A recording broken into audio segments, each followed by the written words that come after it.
Welcome back to Twist of Fate, a small business podcast where you can find your inspiration to start your entrepreneurial journey and make your dreams come true. Today's a special episode because we're down in San Francisco at Salesforce Tower, where WeWork has a beautiful space that we're now occupying, which is the meditation room. And here we're going to meditate and find our Zen on a very special topic that may affect all of us. You see, in life, over time, there are changes intellectually, mentally. We talk about it economically, but also physically. And we're going to talk a little bit about individuals living with end-stage renal disease and are considering options such as transplant or dialysis. And what are some enabling technologies that can make that experience maybe more certain? And I have a special friend that I brought in to talk a little bit about that, Jeff Stoll. Jeff and I have worked together in the past. Jeff is a leader in research and development of all kinds of medical technology, and we're going to have a great sit down. Jeff, my friend, welcome to Twist of Fate. Thanks, Doug. Great to be here. Now, Jeff, I always wondered, where is home for you? Like, where do you identify? I'm always curious on this. Like, you've lived around, we've traveled the world together. We have. But where's your center of gravity? What do you define as home? Really, so home for me is wherever my family is, right? So we live here in San Francisco, down just in the peninsula, San Mateo. But, I was thinking about, home. There's many places that I feel like I belong at. And there's a little bit of each place I've been at that I leave with each of these places. So I grew up in Seattle. I spent a lot of time in Boston, a lot of time here in the Bay Area. So I kind of consider all three of those a little bit of home. But interesting. But definitely it's here. It's now you did your PhD in Boston. In Boston, that's Boston right. University. Yep. Yeah. And is there any? I mean, we've traveled the world. Like, any favorite vacation destinations that we went to? Oh shoot! I want to take my family back to Vienna. For people who don't know, there's a big conference that Doug and I went to every year in Vienna. ECR, and we had just, I think it was ECR. Yeah. And it was European Congress it's of such a beautiful, beautiful city. We had so much fun exploring, hanging out there, just fun restaurants, everything. So many great memories in Vienna. That's now, where I want to bring my family back to. Do you remember the fire ribs? Oh yeah, absolutely. At the Theater ribs. Student Betzel or something like that. Yeah. Betzel student. Betzel student, exactly right. Yeah, so, so you guys know that Jeff, as he mentioned, we've been going to the European Congress of Radiology. We went like multiple years. Great experiences, meeting a lot of like radiologists, and we would always like go out for good food, but they had these ribs that had like spicy beans every and year. Things on it. Every year we would make a special night just to go have ribs. Which is awesome. In Vienna, of all places. So Jeff, now you've been in big business, startups. Maybe you could tell my listeners more about your current role, but overall, maybe tell them a little bit more about some of your experience in startups. Yeah, well, so start with my current role. I'm the VP of Product Management at a company called Nephrosant. In this current role, we're focusing on kidney disease, like you said, and we're actually focused on the post-transplant market. Post-transplant, your biggest risk is, are you going to reject, is your body going to reject this gift of life that you've gotten? And so the focus of all the medicine at that point is really to keep you healthy and keep that organ, the kidney that you've received, healthy, so that you can live a long, fulfilling life with this new organ. So the idea is diagnostics that allow doctors to have insight into this, into what's going on in your kidney. We focus on urine testing, which is urine comes straight from your kidney, which is a great place to get biomarkers that indicate the health of your kidney. So fantastic place. Before that, though, long story career, I haven't been in diagnostics. I haven't been in kidney for, except in this company, a little bit of diagnostics. But, way back when I was an engineer at Siemens. Mm-hmm. I moved into marketing at Siemens. That's where I met Doug. From there, I've also worked on exoskeletons, walking robots. I've even worked on the breathalyzer for marijuana. So it's there's technology and all of that. It's all basically medical technology, and some of the same skills apply in all of these places. Yeah, no. Jeff, like I can tell you, your range of experiences is phenomenal. And, I think something to mention, Jeff also at all these roles, at a time he was my boss, he was also my colleague, and throughout, you were also my friend. Absolutely. And I think that that's, breaking the fourth wall, talking to my listeners, like, you never can tell if your coworker or your boss, like, you may end up interacting with them over the long term. So, keep those relationships alive. Like, don't burn any bridges. Yeah, well, you hopefully will end up interacting with them because it's a small world, and in the end, the most important, asset you have is the people you know, and the friends you make, and the people you work well with, and can really accomplish great things with. So you list boss, then colleague. For me, it's always been colleague. There was a short period of time where, you reported to me, and I signed off on your expense reports. Don't step back on it. Don't step on. No, but it's always been a collegial relationship, and you find that from one company to another, you're always trying to join good people and bring good people with you, and that's really what the whole idea is about. So you kind of have this big long Rolodex of people that are who you really want to work with. 100%. Digital karma is real, guys. You can come back to help or hurt. So let's unpack Nephrosant, because I do want to share that two things. For me, the end-stage renal disease is a problem that affects even my community, like the African-American experience, right? Like, there's a lot of us that will face hypertension that's undiagnosed that can lead to problems like end-stage renal disease or kidney failure. And then later on, this is definitely a talking point. I have many families that are there. But, just to share, like, I had, as a child, post-renal obstruction. And I could talk about that. Like, at 7 years old, I actually had blockage in my kidney. Back then, I played a lot of sports. I played football. You don't know this. Like, I'm a thin guy, right? But I played football. And I took a hit in the back, and it led to swelling that I almost died. And I had surgery to repair my kidney, and now later in life I can drink like a fish. Like, I'm okay, right? You shouldn't. Yeah, oh, exactly. I hear you. But this is a topic that's special because I think that many of my listeners may not realize that if you have family members that have hypertension or end-stage renal disease, these topics, like you said, post-transplant, like transplant will become part of their life. So maybe we can talk a little bit more about that. So you had mentioned you focused on those that after they get a transplant. Correct. Is there, what's that like? So maybe you could talk, because I know you do studies and you understand. So what's a person going through when they have a transplant that they're going to need testing? Oh man, well, so this is a part of the world that thankfully a lot of people never have to experience. But you mentioned end-stage renal disease. That's the one of the main problems that we face here. There is no once you reach that stage, there's nothing other than a transplant. There's dialysis, which basically replaces your kidney, and that's not great. It doesn't stick around for very long, right? So your only long-term therapy is to get another kidney into you. So you're right. Like, dialysis it's life-sustaining, it's but life-sustaining, but it's not just a goal to get to correct. transplantation. Yeah, it's going to keep you alive for as long as it can. The main issue here is how do you get that kidney? And the waiting list. So once you are in end stage, you get listed on the waiting list for a transplant, and there are not enough kidneys to satisfy the waiting list out there. So it's a really unfair. They try and be as fair as they can, but like there's just not enough kidney supply to satisfy the demand, the need for it.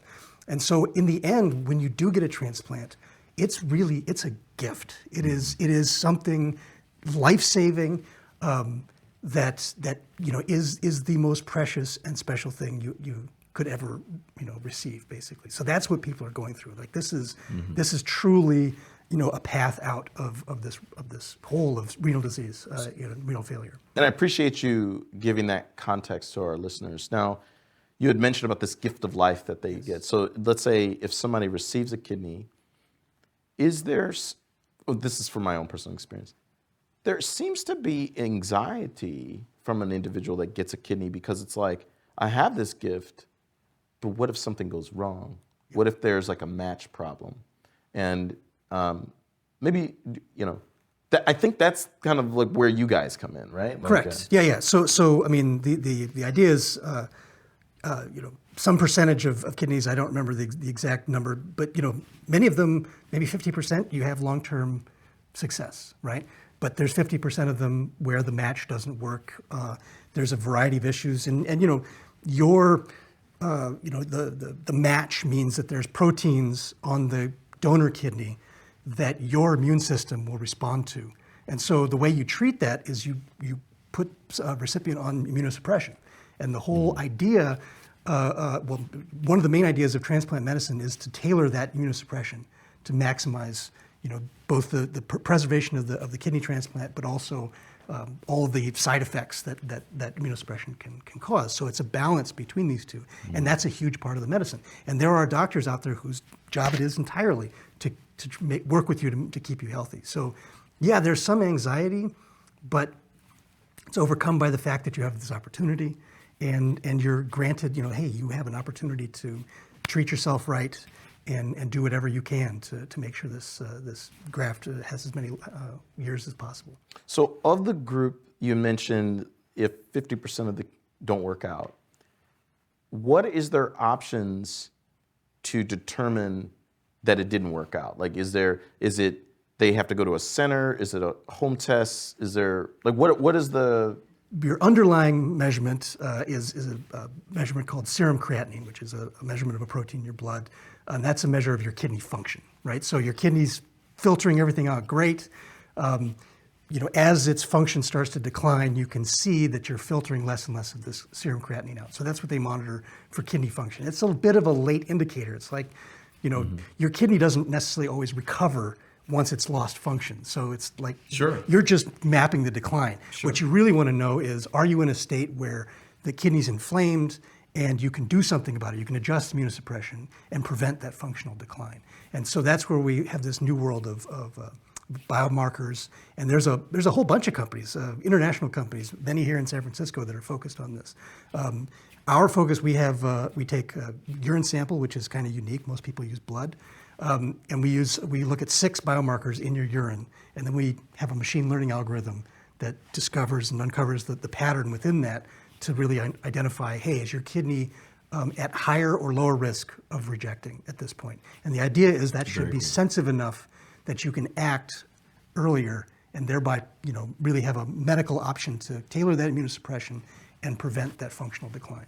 That's huge. Yes. So the mission of Nephrosant, if anything, like I mentioned, this anxiety that a post-transplant person may have, you're going to give them some certainty as to maybe staging or where they're at or what their kidney function... Nothing is certain. The human body is massively complex. What we give is earlier indications so that, and it's easier to do, right? So it's what you end up with is more information that's actionable at a time when you can make a benefit. And that's the whole idea. There's no certainty, right? There's nothing that says this is absolutely, other than maybe a kidney biopsy, even those have some uncertainty. But being able to tell earlier on, now you can take action. Yeah. That's the whole point. Yeah, and breaking the fourth wall to talk to my listeners, like you guys don't know, I used to work in the dialysis industry, so I know a little bit about some of this. An individual that has experienced end-stage renal disease will have other complications and problems. Things like loss of sensitivity in the fingers. Jeff had mentioned the immunosuppressants can lead to infections and different things. So I think we all need you guys to succeed. Like, to the listeners there, I know you're super healthy, but that doesn't mean that your mom is or your dad is or your brother is, and that one day they may be in a state that technology like what Nephrosant has could really be a breakthrough. Now, you had mentioned ease of use. I think we should talk about that a little bit. So these tests, if it's a urine test, they can do this at home. Yes, correct? That's the whole idea, right? So you don't have to go to the phlebotomist.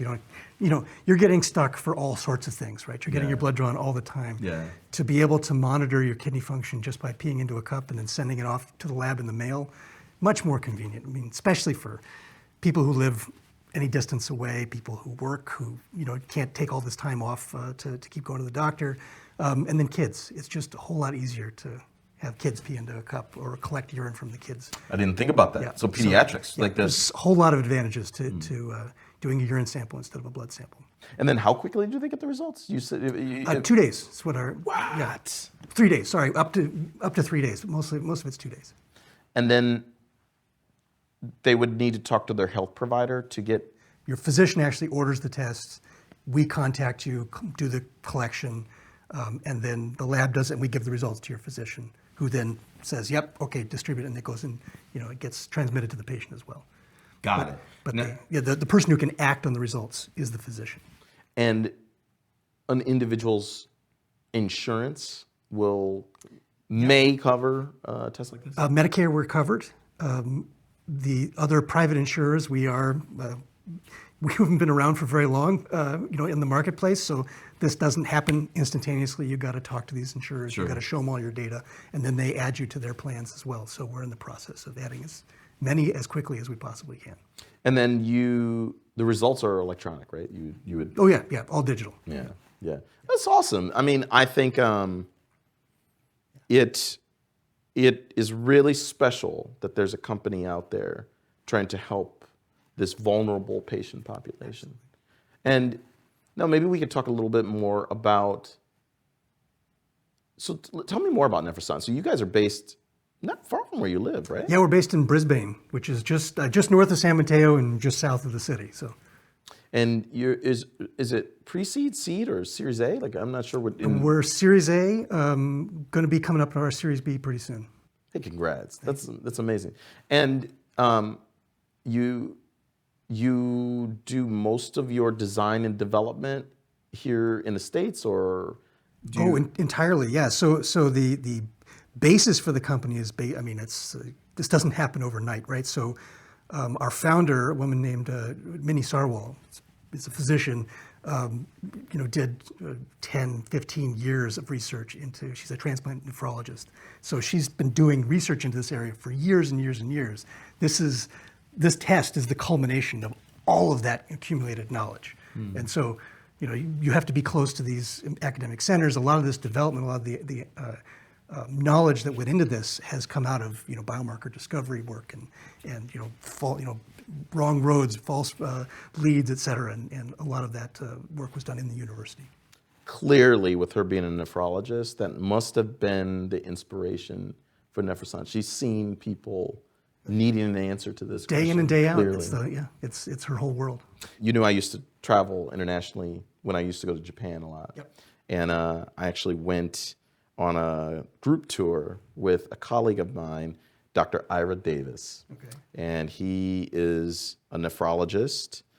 He actually practiced at Rainbow Babies Children's, Cleveland, Ohio. Yep. Let me tell you why that's significant. So Ira and I worked together in the dialysis industry a long time.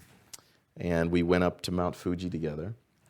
And we started talking about my childhood. And I mentioned about this post-renal obstruction. And Ira stopped and he said, your dad, does he have like a kind of a funny laugh or like a silly laugh? And like I looked Ghost in the face and I said, Ira, you worked surgery at Rainbow Babies and Children's Hospital. I never thought about that.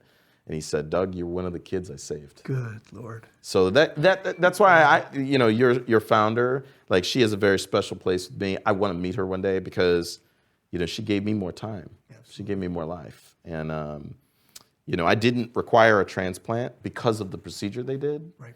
But I know that she was inspired by some of these patients that she saw to go and do with Nephrosant. Absolutely. Absolutely. I mean, people don't realize your kidney is an incredibly, yes, you have two of them, but they're incredibly important organs for everything. And the funny thing is, most people, like you had a traumatic injury that led to an obstruction.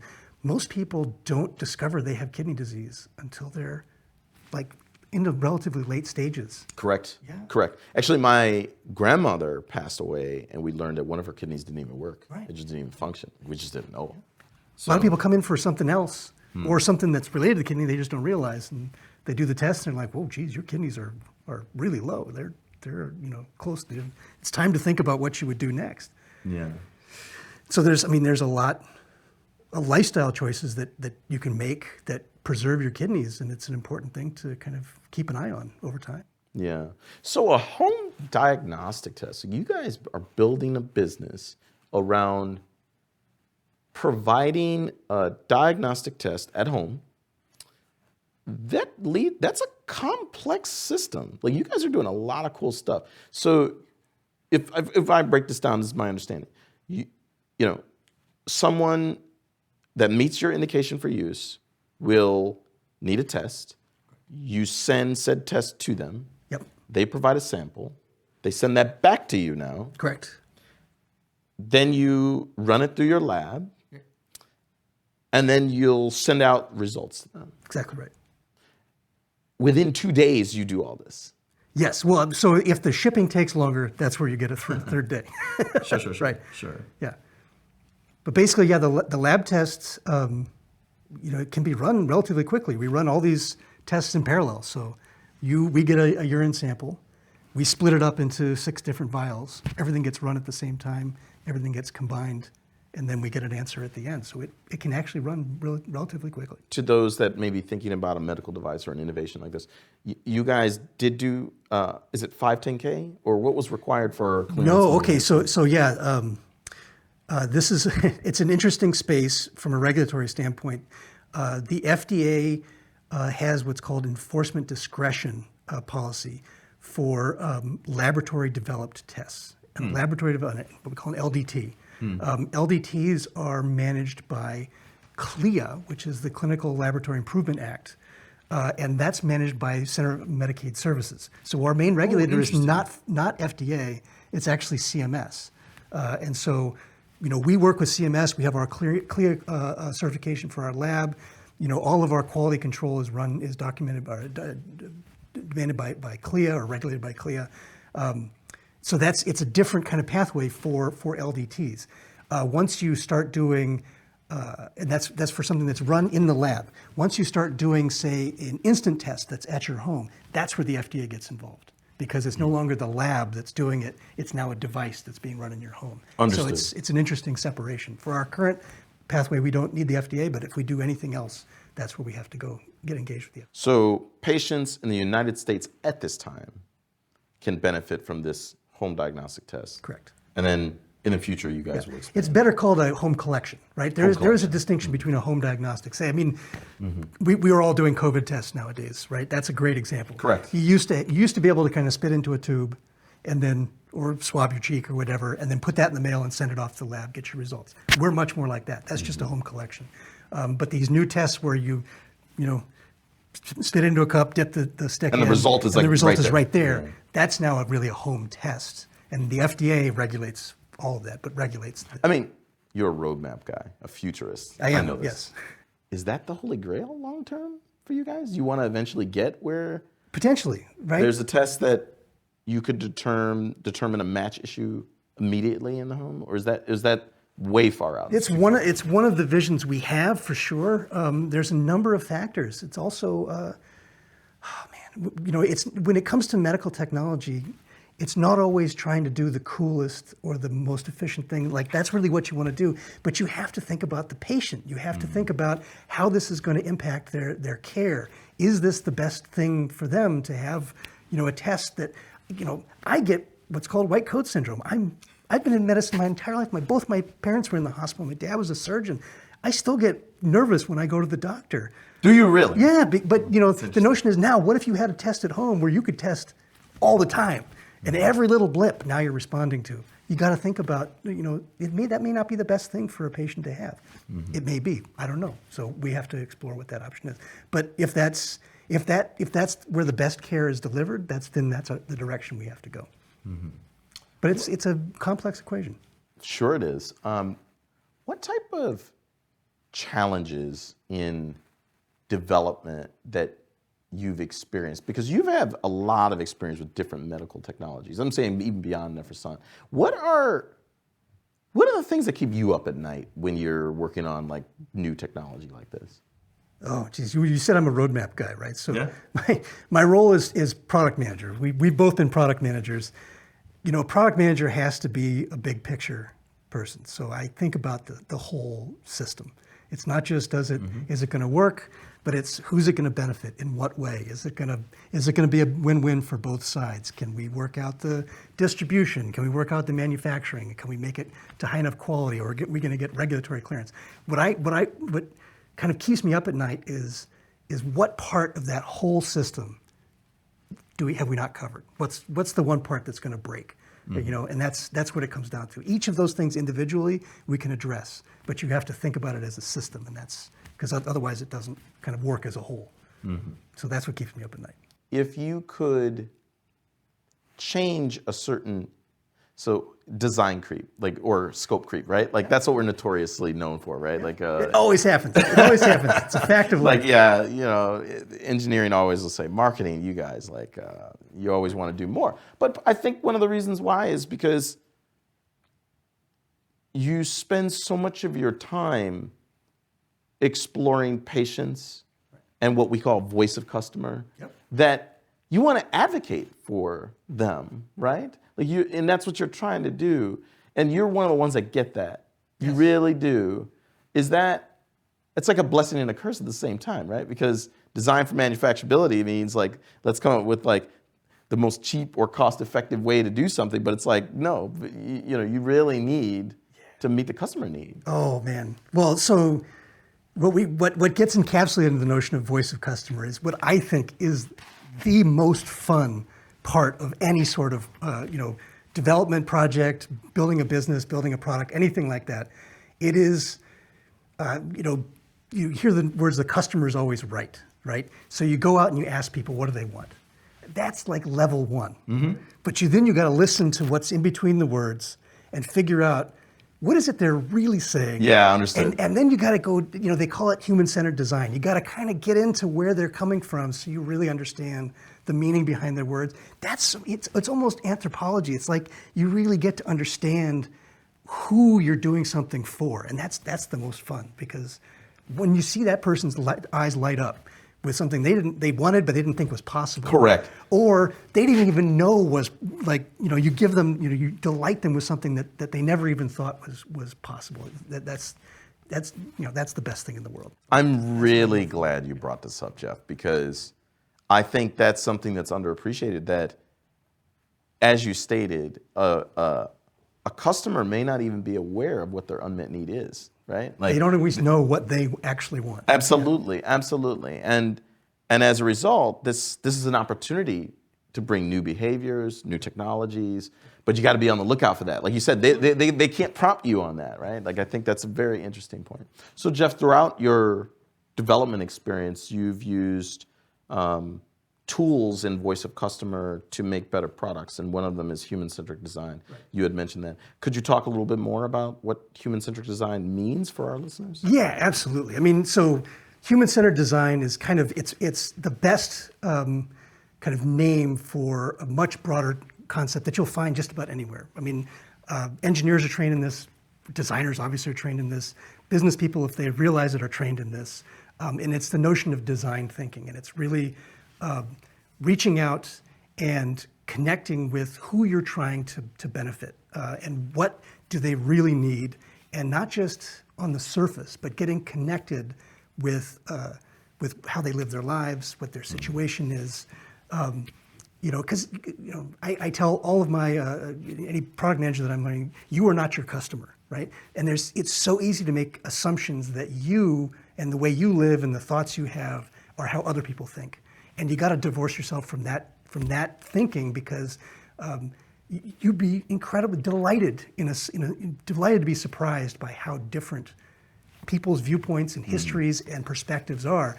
And if they're the ones you're trying to benefit, you want to know where they're coming from, and that's the essence of human-centered design. So I encourage anybody who wants to learn about this to look into design thinking. There's lots of Stanford's got a great program on this. That teaches people, D-School, right? D-School, yeah. But it's not the only one. Like, there's lots of this out there. But there are tools you can use to really dig into this, and kind of rubrics that you can use to force yourself into this design thinking mindset.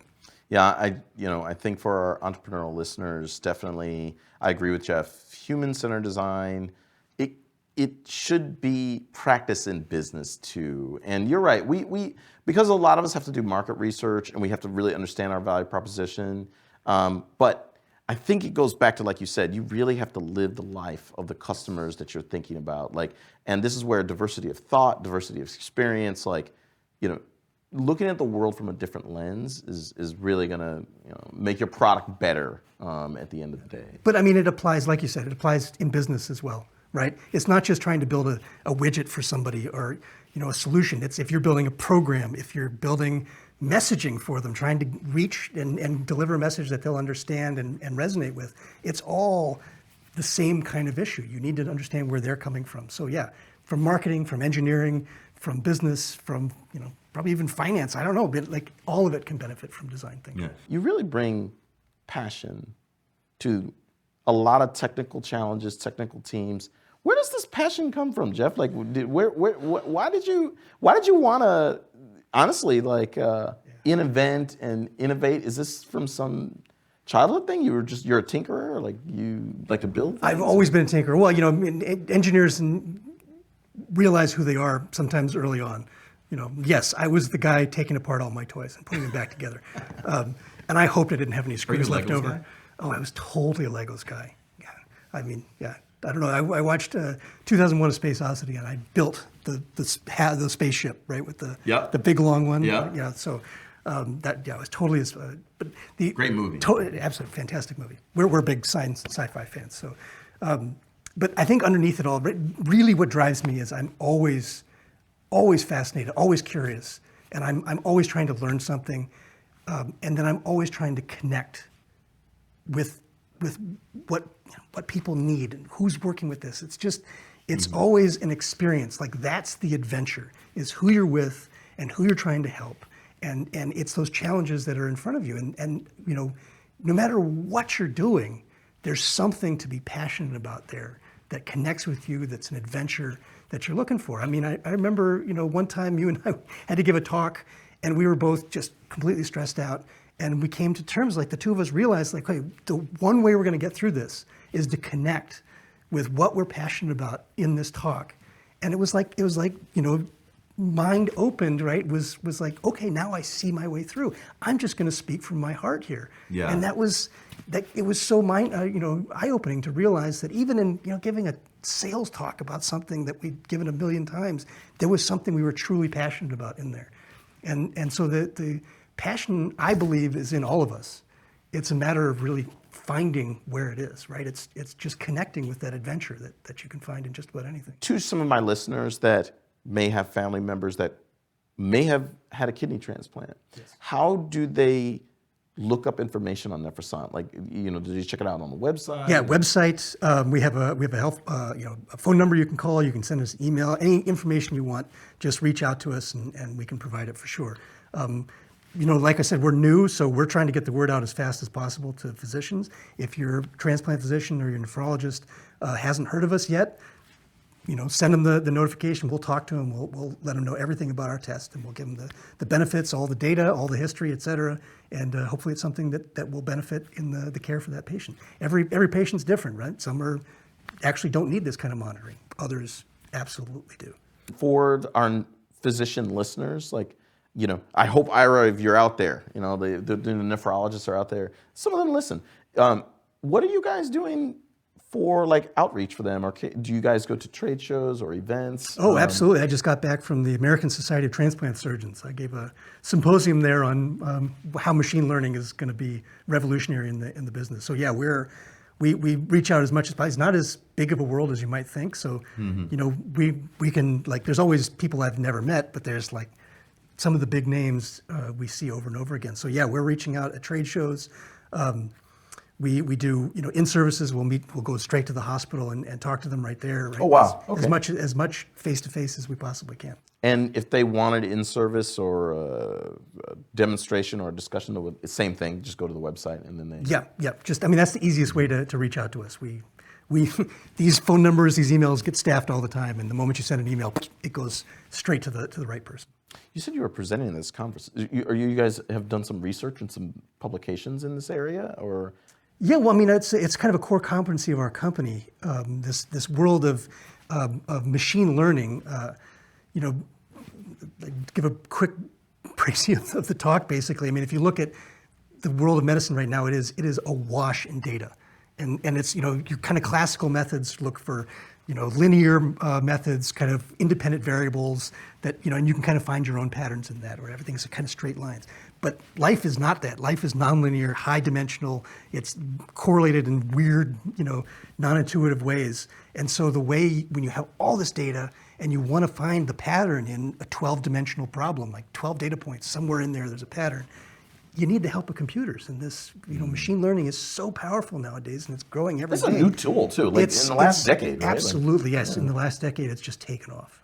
And it's hugely beneficial for medicine. Are you, again, going back to Holy Grail, are you thinking, maybe this technology goes beyond just kidney transplantation, right? Like, I don't know if you guys are fooling around, people get heart transplants. People get other types of transplants, absolutely. right? Yeah, there's transplants all over the place. I mean, diagnostics as a field, right, is the idea of finding the pattern that gives you the information you need, a pattern in the data, and that's we're at a big scale like that. We're actually looking at pre-transplant, looking at chronic kidney disease and things like that, and figuring out, hey, can we identify people earlier? With more certainty, can we now predict how quickly they're going to progress, so we can say, hey, you're actually at elevated risk, or your lifestyle is, or we can give you this drug that's going to help you out with your genetic condition that's causing your kidney to fail more quickly than others. Yeah, that's awesome. So looking for all those sorts of possibilities. I think this is a good segue for us to wrap up. Some of my final thoughts to the listeners of Twist of Fate. We talked about, I said earlier, digital karma is real, but in-life karma is real. My comment is, you learned a lot from Jeff about, your professional, your personal, your physical lifestyle can work and pay it forward, and you can have a great life, or you can have challenges that come along the way. One thing for sure, make sure, you treat your relationships at work well, because as you can see, me and Jeff are still buddies after all this time, Absolutely. right? 2, treat your body well, because the idea is to avoid end-stage renal disease by living a healthy, balanced life. And then 3, but if you do experience a challenge, there are so many technologies in our era that are open. You have to be open-minded to change, and change brought forth by smart people like Jeff Stoll here. So Jeff, my friend, if any of my listeners want to get in touch with you, I'm sure they're a fan of engineering, product management, leadership, business, how would they get in contact with you? Absolutely. LinkedIn is the best way. Just look me up, Jeff Stoll on LinkedIn. You can recognize me I work at Nephrosant. I've worked at all the other companies I mentioned. That's the easiest way to get in touch with me, is just send me an email right there. Fabulous. Well, thank you for coming, Jeff. And to my listeners, I hope you come back for another episode of Twist of Fate. If you really enjoy this content, like, share, and subscribe. And looking forward to seeing you on the next Twist of Fate. Twist of Fate is hosted by Doug Younger. It's produced by John Lundvid and Matthew Brown at Ezo Creative. Moni Yu designs our graphics, and Enrique Pimentel manages our digital life. Our theme music is by Jamie Bathgate. Special thanks to all of our patrons. You can support the show by visiting patreon.com/twistoffate podcast. Thanks for listening.